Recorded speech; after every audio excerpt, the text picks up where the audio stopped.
Talking about character as a relevant fact. तो character under relevant fact as dealt in the Evidence Act section 52, section 53, section 54 and 60 and 50. So these are the sections which deals with the character. So first of all we need to know what is character. Character क्या है?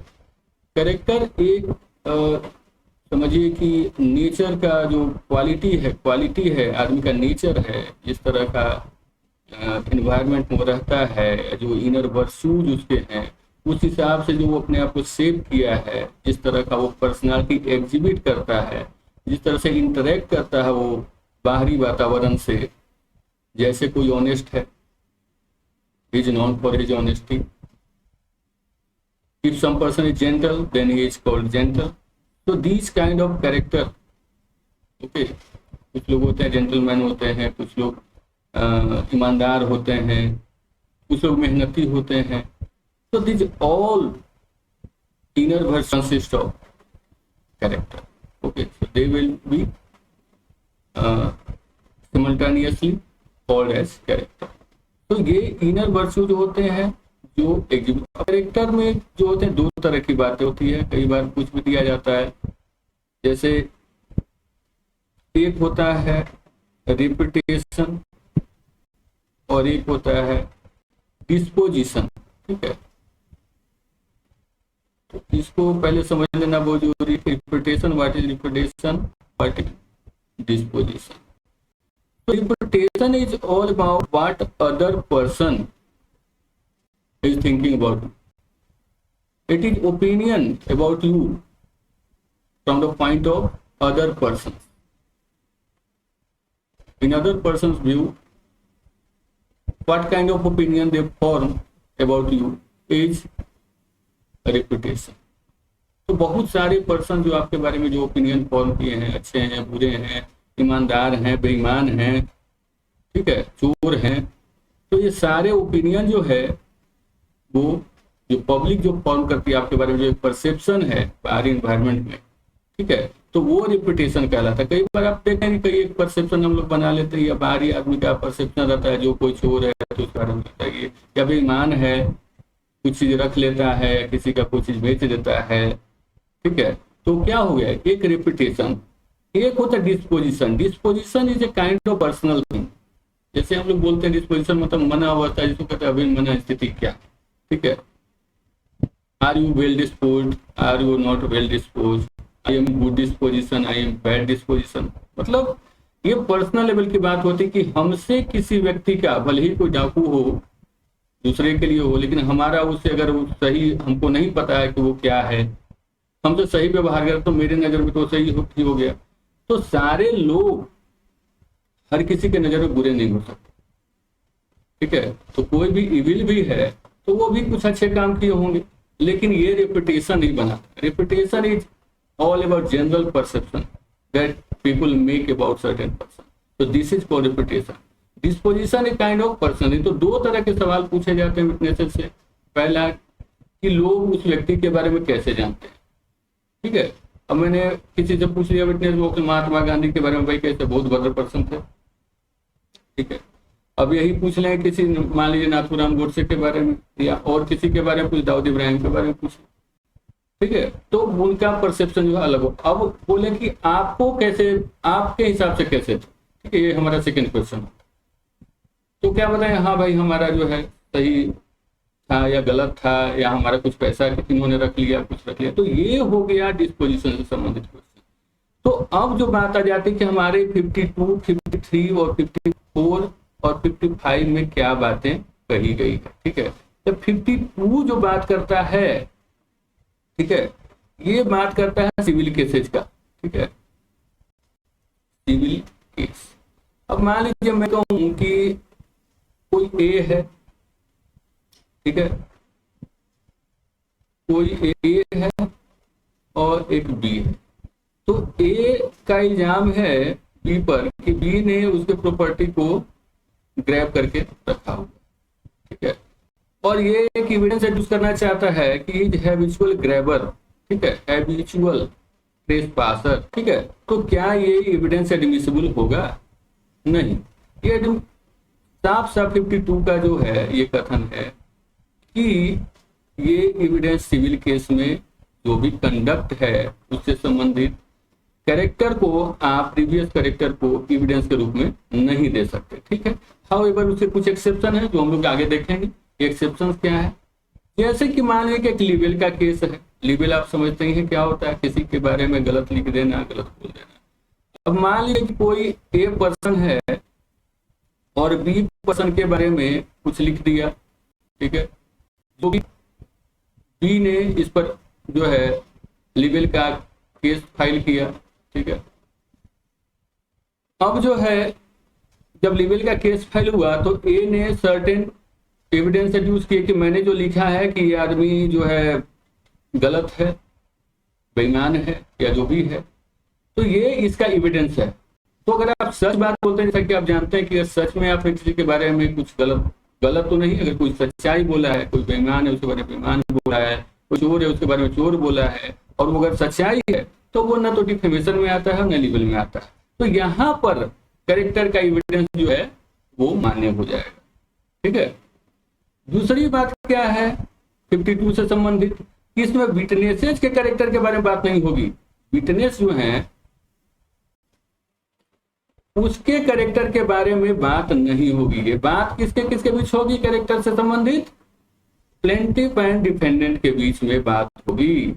इनके character के बीच में फैसला होगा, plaintiff and defendant, ठीक है।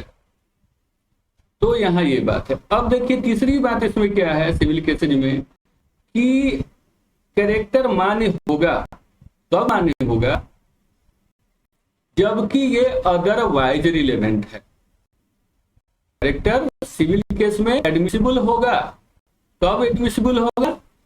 जब अदरवाइज रिलेवेंट हो। जैसे एक उदाहरण आप ले सकते हैं इसमें, जैसे ए है और बी है, मान लीजिए कोई यूनिवर्सिटी इलेक्शन है, ऐसे कई उदाहरण आप बना सकते हैं किसी भी तरह के, जहां पर डॉक्यूमेंट की फोर्जरी की बात हो, ओवरराइटिंग की बात हो, या कोई कॉन्ट्रैक्ट ही ऐसा हो गया है, ठीक है, जिसमें जो क्लेम किया है, जो प्लेंटिफ है वो क्लेम कर रहा है कि ये जो है हम पर इनका बकाया बाकी है, ठीक है। लेटर ऑन जब डॉक्यूमेंट को स्क्रूटनाइज किया गया, स्क्रूटनी किया गया, तो पाया गया कि वो डॉक्यूमेंट था वो फोर्ज था, ठीक है।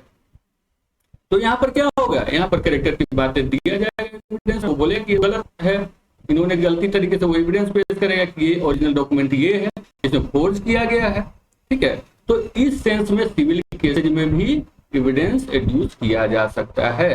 तो आपने समझ लिया कि 52 का क्या आशय है कि जो भी जनरल कंडक्ट है, जो भी कंडक्ट है उससे संबंधित प्रीवियस कैरेक्टर का एविडेंस एडमिसिबल नहीं होगा, बशर्ते कि 3 परिस्थितियों की मैंने बात कहा, जहां की evidence itself a fact in issue. Evidence itself a fact in issue अगर हो जाएगा, जैसे कि हमने बताया कि लिबेल का मैटर हो फैक्ट इन इशू, अगर लिबेल का मैटर हो और सच्चाई बात कर रहा हो, किसी ने सच में लिखा है कि वो आदमी गलत है, वो आदमी फोर्जरी किया है, वो आदमी चीटिंग किया है, तो वहां पर वो एविडेंस एड्यूस कर सकता है प्रीवियस जो भी उसके कंडक्ट है कि भाई देखिए इन्होंने ऐसा ऐसा चीटिंग किया है, ऐसा ऐसा चीज किया है। फोर्जरी का जहां तक बात है, हमने कहा कि अगर अदरवाइज रिलेवेंट हो, जैसा कि मैंने कहा कोई डॉक्यूमेंट को फोर्ज कर दिया, ओवरराइट करके प्रूव करना चाह रहा है कि हम सही हैं, तो वहां पर भी आप सिविल केसेज में कैरेक्टर मान्य हो जाएगा। लेकिन कोई लेन देन की बात है, जनरल लेन देन की बात है, तो उसमें आप प्रीवियस जो है कैरेक्टर की उन्होंने पहले भी किसी से लिया है और ऐसे किया है, तो ये नहीं चलेगा, ठीक है। तो ये यहाँ पर 52 हम लोग समझिए कि 52 क्या, ठीक है। अब 53 जो है, जैसे देखिए आप स्लाइड में देखिए ये क्या कह रहा है, ठीक है। In 52 in civil cases character to prove conduct imputed irrelevant. तो जो भी कंडक्ट जो है वो कैरेक्टर जो है, प्रीवियस कैरेक्टर जो भी उनका कंडक्ट है, तो उसके लिए प्रीवियस कैरेक्टर को आप नहीं ला सकते कि ये शुरू से ही ऐसा करते आए हैं, ठीक है। हाउएवर मैंने एक्सेप्शन बताया जो, ठीक है, अगर फैक्ट इन इशू खुद हो, जैसे कि लिबेल के केस में बताया। या अदरवाइज रिलेवेंट हो, जैसे कि मैंने बताया कि कोई डॉक्यूमेंट को फोर्स कर दिया है, कोई ओवरराइट कर दिया है। जैसे इलेक्शन के केस में मैंने बताया कि ए और बी, एक कॉन्टेक्स्ट किया इलेक्शन, ए ने क्लेम किया कि बी का जो है जो उम्मीदवारी है उसको रद्द किया जाए क्योंकि इलेक्शन हमने जीता है, ठीक है। तो उसके लिए वो कुछ डॉक्यूमेंट प्रोड्यूस करता है जो कि फोर्ज रहता है, ओवर रिटन रहता है, तो यहाँ पर ये उसका कैरेक्टर जो है मान्य हो जाएगा, उससे संबंधित देखा जाए कि इन्होंने गलत ये दिया हुआ है, ठीक है। तो यहाँ पर ये कैरेक्टर जो है अदरवाइज के रूप में मान्य हो जाएगा। तो 52 में हमने आप देख लिया कि क्या है। अब देखिए 53 हम लोग देखते हैं, 53 में क्या है कि क्रिमिनल केसेज की बात करता है कि क्रिमिनल केसेज में क्या है कि गुड कैरेक्टर जो है रिलेवेंट हो जाएगा, ठीक है। अब मान लीजिए मैं आपको एक उदाहरण देता हूँ, आप एक स्टूडेंट हैं, होनहार स्टूडेंट हैं, कहीं पर कुछ घटना घट जाती है चोरी की, डकैती की, उसमें आपको भी नामजद बनाया जाता है, किसी और आदमी को भी नामजद बनाया जाता है, जबकि आपका कोई कनेक्शन नहीं रहता है। तो इस सेंस में जिसका प्रीवियस बैड रिकॉर्ड रहा है तो वो रिलेवेंट हो जाएगा, ठीक है, ठीक है। तो बैड आपका गुड कंडक्ट जो है in criminal law previous good character important है, ठीक है। हालांकि बैड कैरेक्टर इंपॉर्टेंट नहीं है, जो कि आगे हम केस में देखेंगे। बैड कैरेक्टर होने के बाद एक जगह किया तो कोई जरूरी नहीं कि दूसरा जगह भी करे, हालांकि उसके भी एक्सेप्शन है जो हम देखेंगे। तो गुड कैरेक्टर आप वहां पर देख सकते हो। अब जैसे मान लीजिए कोई मर्डर हुआ, जैसे सी है, सी का मर्डर हुआ, ए और बी दोनों ही एक्यूज बनाए गए, ए एंड बी।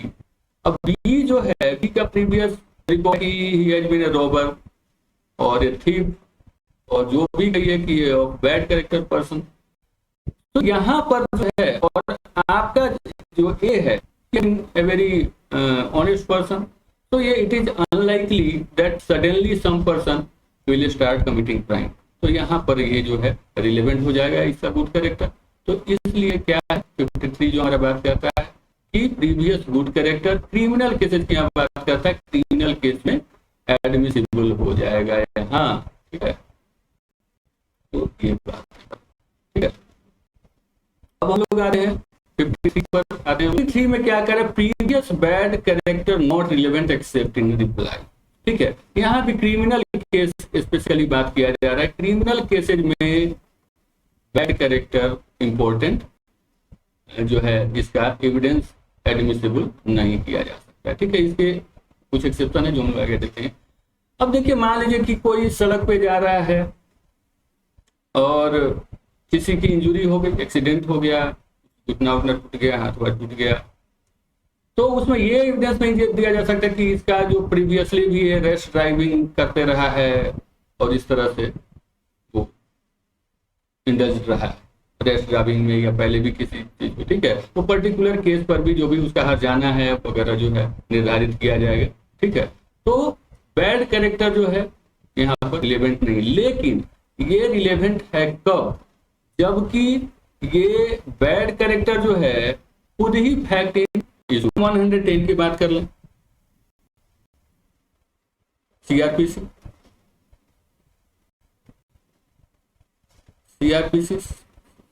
यहाँ पर खुद ही मैटर है, ठीक है, कि वो या तो रॉबरी कर रहा है या कुछ रहा है, तो उसको आकर के वो देना पड़ेगा, स्पष्टीकरण देना पड़ेगा, ठीक है। तो अगर खुद ही अगर वो इंडल्ज रहा है इन चीजों में, खुद ही फैक्ट इन इशू हो, ठीक है, सेक्शन 110 के तहत, तो यहाँ पर एक खुद ही चूंकि फैक्ट इन इशू है, तो यहाँ पर गुड या बैड कैरेक्टर का जो है एविडेंस एडमिसिबल हो जाएगा, ठीक है। प्रीवियस जो है, प्रीवियस अगर कोई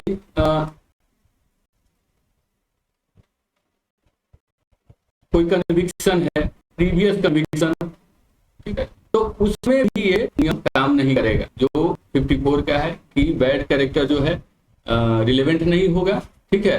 बट अगर कन्विक्शन है, अगर कन्विक्टेड हो प्रीवियसली, ठीक है, और प्रीवियस जो है जो भी इसका है कन्विक्शन रहा है, जैसे मान लीजिए कि कोई हैबिचुअल ऑफेंडर है, कोई रॉबर है जिसका कि एक मोडस ऑपरेंडाई रहा है कि लोगों को लूट लेता है और मार देता है, ठीक है। तो यहाँ पर एज ए मोटिव जो है, मोटिव के रूप में इसका जो है कैरेक्टर का एविडेंस दिया जा सकता है, एडमिसिबल वहां पर हो जाएगा। लेकिन इन जनरल जो है बैड कैरेक्टर जो है क्रिमिनल केसेज में अलाउड नहीं होता, ठीक है। तो यहाँ पर हमने दो चीज देखा कि खुद ही फैक्ट इन इशू हो, फैक्ट इन इशू, जैसा कि सेक्शन 110 की बात हो रही है, सीआरपीसी सेक्शन 110, ठीक है। तो अगर कोई ऑफेंडर उस तरह का है तो उसको बॉन्ड वगैरह भरने की बात हो, ये मेरा ये बैड कैरेक्टर है कि नहीं, तो यहाँ पर कैरेक्टर का जो है एविडेंस एडमिसिबल हो जाएगा, ठीक है। इन दो परिस्थितियों में ये बात होता है, ठीक है। 55 में हम लोग बात करते हैं कैरेक्टर एज अफेक्टिंग डैमेजेस। तो डैमेजेस को यानी कॉम्पेंसेशन को, डैमेजेस अर्थात कॉम्पेंसेशन, हमारे डिवोर्स का केस है, लिवेल का केस है, ठीक है। तो यहाँ पर डैमेजेस को अफेक्ट कर सकता है प्रीवियस कैरेक्टर। मान लीजिए कि कोई डिवोर्स का मांग कर रहा है, कंपनसेशन का मांग कर रहा है, but the women is having so many affair with so many persons, then this kind of evidences can be used against that women, okay, that she does not deserve such and such compensation. तो यहाँ पर bad character का ये दिया। लिवेल है, अगर किसी ने किसी बारे में गलत लिख दिया है और कॉम्पेंसेशन देना है, तो ये बात वो एविडेंस दे सकता है डिपेंडेंट कि भाई ये जो है ये सही में इन मामलों में इंडल्ज हैं, ठीक है, या इन्होंने मेरा ये नुकसान किया इसलिए मैंने ये बात लिखा। तो यहाँ पर डैमेजेस को ये कैरेक्टर जो एडजस्टमेंट है एविडेंस का, तो वो मान्य हो जाएगा, वो एडमिसिबल हो जाएगा, ठीक है। तो ये सारी बातें हैं इसमें कैरेक्टर से संबंधित में 52 से 55 तक में आपने देख लिया। किस तरह ये काफी इंपॉर्टेंट ये जो है सेक्शन है, और इसे फ्रीक्वेंटली क्वेश्चन आते रहे हैं आपके मेंस में भी और आपके पीटी में भी इससे क्वेश्चन आते हैं, तो इसको बहुत ध्यान